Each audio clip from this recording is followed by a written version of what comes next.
Untuk yang baru pertama kali buat konten, kalian pasti butuh suara ini. Ini.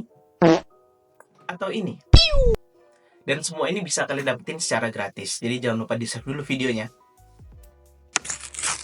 Kalian tinggal ketik aja My Instant, nanti di sini langsung keluar myinstance.com. Kalian tinggal masuk ke websitenya. Di sini ada banyak banget sound effect yang gratis. Kalian tinggal klik aja tombol bulatan ini untuk mendengar contoh suaranya. Nah, di sini ada banyak banget nih suaranya. Kalau bingung tinggal search aja deh. Kalau udah tinggal klik namanya, nanti di sini tinggal klik download MP3 gratis. Gimana? Mudah banget kan? Jadi jangan lupa like dan follow untuk konten dan tips menarik lainnya.